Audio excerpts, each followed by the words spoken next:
Hey everybody, Dave Bazanko here for Triathlon for Beginners, and today what we're going to be talking about is, do you eat, or what do you eat when you're doing an Ironman? Great question. So ironically enough, back in 1978 when they first started the Ironman series in Hawaii, essentially that was a group of, the Ironman came about because a group of swimmers, runners, and cyclists got together one night, had a conversation, and they had an argument over which sport was tougher. And then they decided, well, why don't we put all three together and see who can finish first? And in that first inaugural Ironman back in 1978, there's some great pictures online of it. There's probably maybe 20 of them standing on the beach, and they're all getting the rules for the race. What's the race going to be? Okay. None of them had a clue as to what they were walking into or what they were about to do. And the funny story is that several of them stopped at McDonald's along the way to get their food, to get to eat, because they were hungry. And they weren't posting times of 8 hours. I don't know what the winning time was. I'll post that in the comments. But suffice to say, that's not how we train today for an Ironman. And what I'm going to share with you here is a couple of nutritional points that is common. I'm not going to go into the whys just yet, but what I will share with you, which might be a surprise to you, is what we actually eat on the race course while we're training. And I'll give you some beginner tips that you're going to want to know. So,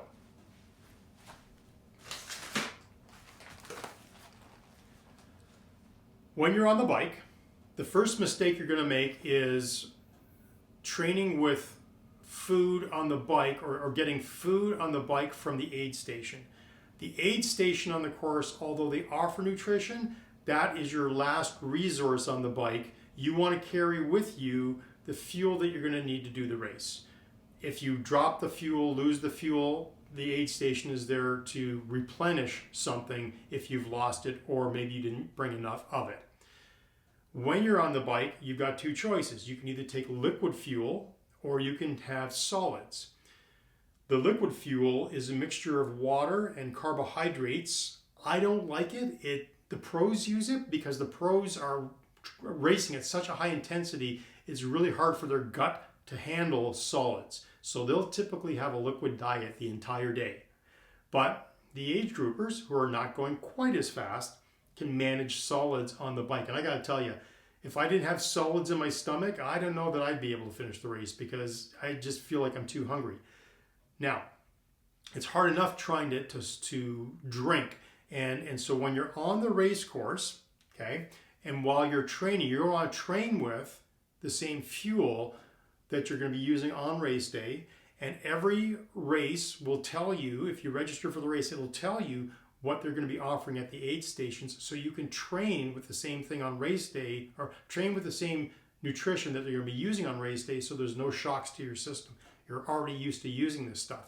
And I will say this, pay attention to the flavors that they're using, because when I did Ironman Cozumel, I was using gels, but on the run course, I trained with gels, but on the run course, they had a gel, and the flavor was, Icea, I'm not sure if I'm saying that right. I'm sure somebody in the comments will let me know.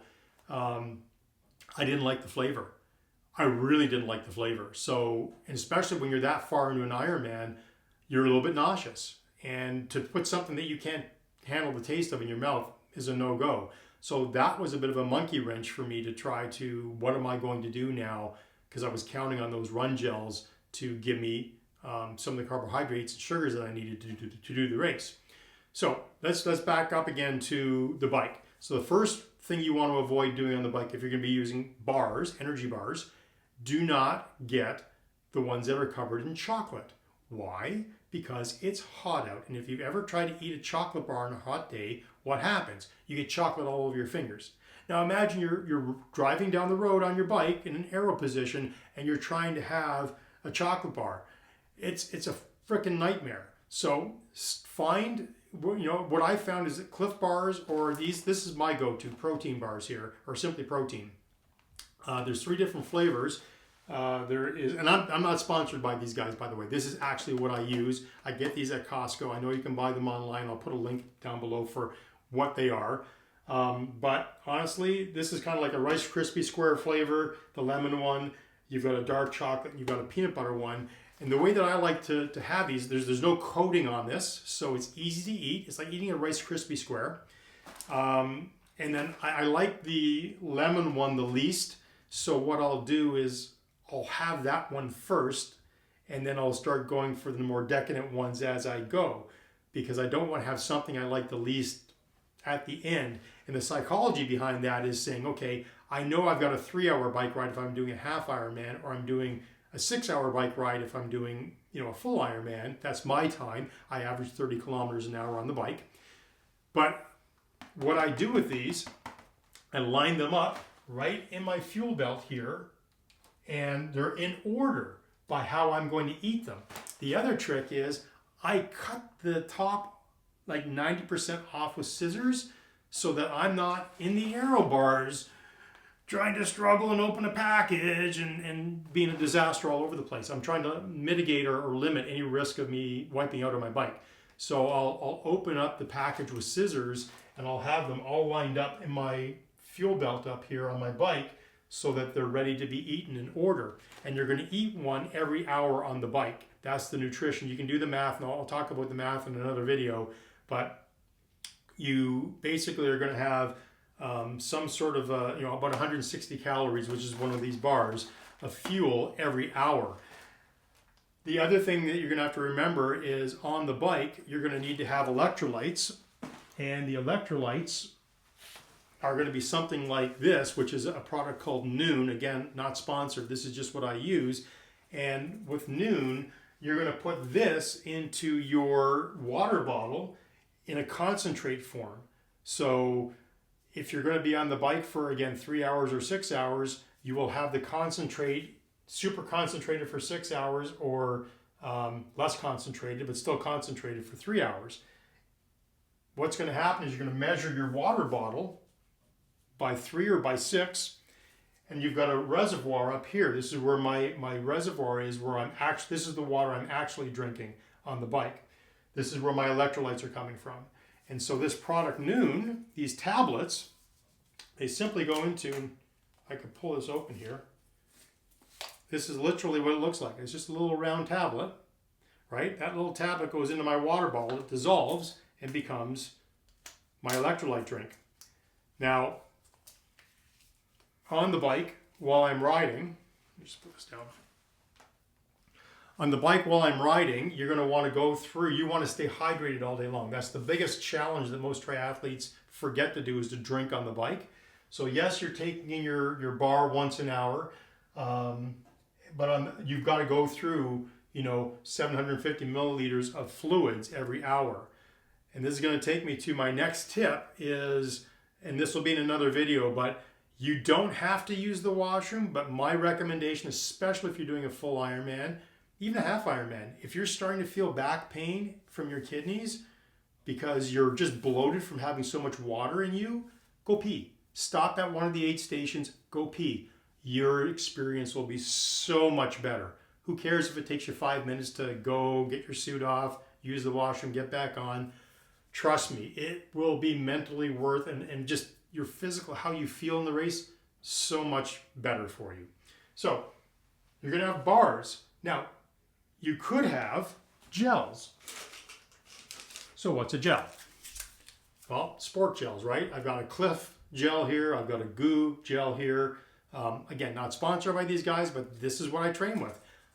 If I know I'm approaching a big hill on the bike, and I know that I'm 3 or 4 hours into my ride, and I'm feeling kind of depleted energy-wise, I'll just take a gel. That's part of my game day strategy. And what I'll do is I'll cut the top again. I'll cut it 3/4. So all I have to do is the final little tear, and I'll tape these in order on my seat post, right? So, or not my seat post, but on the top post of on the top rail here of the bike, I'll tape them with electrical tape, one after another. All I got to do is pull it off, and it's open. Pop it in my mouth, get rid of the garbage. That's almost instant energy because the solids take time to get through your gut. The liquids, they go through your stomach wall within 15 minutes. So that's part of the nutrition on your bike course. When you get to the run course, this is going to be something a little more eye-opening for you. So Coca-Cola or Pepsi, one of the two, is on, you may not know this, but it is on every single marathon course in the world, and it is on every single run course when it comes to the Ironman or triathlon. Why? Because electrolytes, sugar and water, salt. That's what this is. Sugar, water, salt. Not good for you if you're just sitting around, having a social drink. Not good for you at all. Turns to fat, not a good situation. But when your body is depleted of glycogen and you're in the middle of an endurance race, that stuff is liquid gold. It's going to be what keeps your body moving forward because it's instant sugar, instant glycogen that's going to get burned up in your body as fuel, as opposed to attacking lean muscle mass. So don't be surprised when you see Coca-Cola on the race course or people talk about that, because a lot of people who are doing this, right, they're doing this because maybe they're on a weight loss journey and they're later in life and they're thinking, oh, I can't have colas. That's not good for me. Well, guess what? It's part of the race strategy for every Ironman out there. So on the run course, and again, there's math behind this based on how much you sweat, is going to tell you how much sodium you need to take into your body. And I'll talk about that when I talk about my fuel belt day. But suffice to say, these are the sorts of things we eat. There are solids on the run course. There are pretzels, which are part of my race strategy, which are salt and carbohydrates, simple carbohydrates. And yeah, that's kind of what we eat on the race course. So if you've got any questions about any of that, drop it in the comments, let me know. And let me know if you're racing this year, what race it is. If you're thinking about doing a race, let me know. Give me a thumbs up if you like this. And if you haven't subscribed already, please do, because we are going to be posting a new video every day. And I've got over 200 questions already written out. If you've got a new question, that just adds to the pile. And every day there'll be a new question based on a beginner's perspective of how do I complete a triathlon. And the next video is going to be right here. Have a great day, everybody. Safe training, and we'll see you in the next video.